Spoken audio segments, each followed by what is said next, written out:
You're most welcome to keep on doing your research. Yeah. When you're convinced, don't delay yourself. You may never know how long will you live. Yeah. Yes, brother, what's the next question?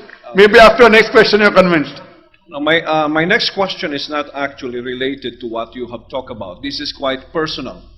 My question is, how come many countries considered you persona non grata?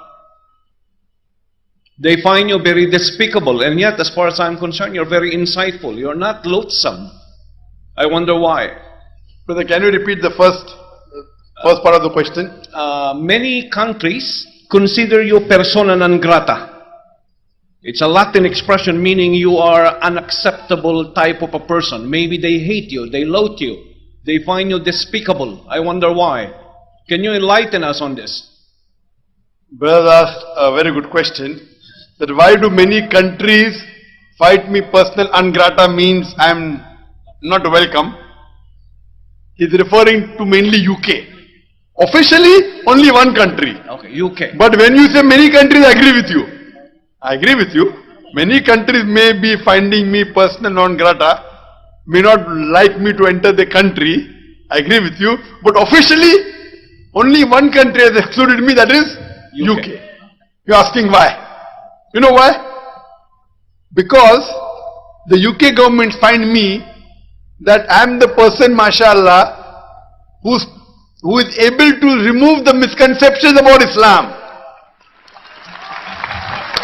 The most popular Islamic satellite channel in UK is Peace TV. About 25%, 100 million people watch the channel throughout the world, and more than 25% of the viewers are non-Muslim. So if a non-Muslim's misconceptions are cleared, many people will start accepting Islam.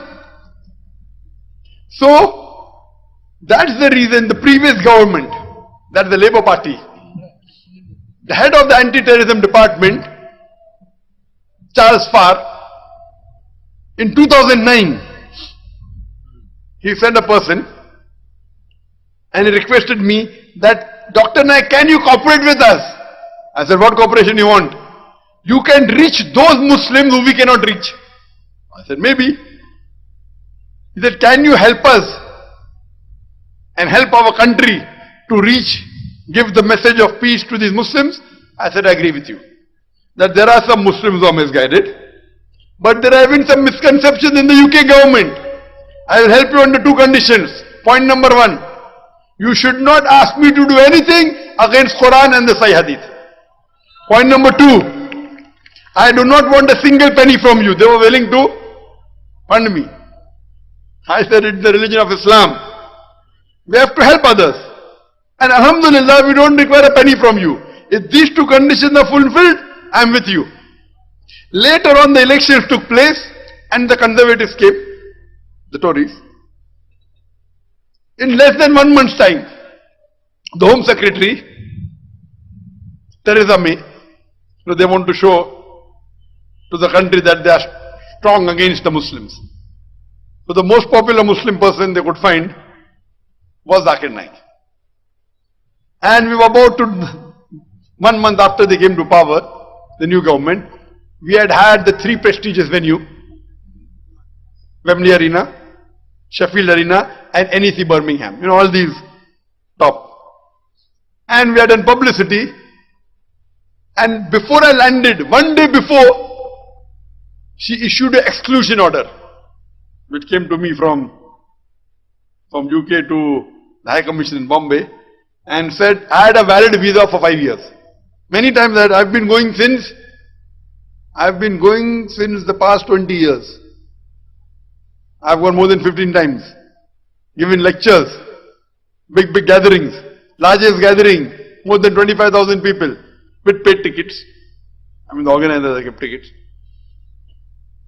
So, a valid visa which was issued 1 year back, in the year 2009, when I was going to go in 2010, in June, exclusion order comes and she quotes 3-4 paragraphs why she feels I am personal non grata, I am not conducive for the people of UK. One quotation she quoted from a lecture. I'll give you the quotation, ask you, is this quotation right or wrong? I said, that what happened in 9/11? In 9/11, more than 3,000 innocent people were killed. That act is to be condemned. The Twin Tower destruction, Islam does not agree with that at all. Because Islam clearly says in Surah Ma'idah chapter 5 verse 32, if anyone kills any other human being, whether Muslim or non-Muslim, unless it be murder or for spreading corruption in the land, it is as though he has killed all of humanity. So in this context I said that the act of 9/11, where more than 3,000 innocent people were killed, is to be condemned. More than 50% people were killed in the London tube bombing, it has to be condemned. In Bombay, more than 180 innocent people were killed, that has to be condemned. But the Muslims should not put a full stop here. We should also condemn the thousands of innocent people killed in Afghanistan, the thousands of innocent people killed in Iraq, the thousands of innocent people killed in Palestine. This did not go down the throat of the Home Secretary, Theresa May. I am asking you, you are a non-Muslim, correct? Not Muslim yet. Not Muslim yet is a better word than non-Muslim. Not yet Muslim. You are not yet Muslim. I am asking you, is there anything wrong in my statement? But these Western countries which talk about freedom of speech, talk about human rights, according to me, the human rights violation maximum is in the Western countries. Maximum. Including USA. They talk about human rights. What's happening in Guantanamo Bay? What's happening? They want to send the army where they think they are going to get wealth. And that's what the American people are saying. 9/11 was an inside job. What was the agenda? So they talk about freedom of expression, freedom of speech. These statements according to Home Secretary Theresa May,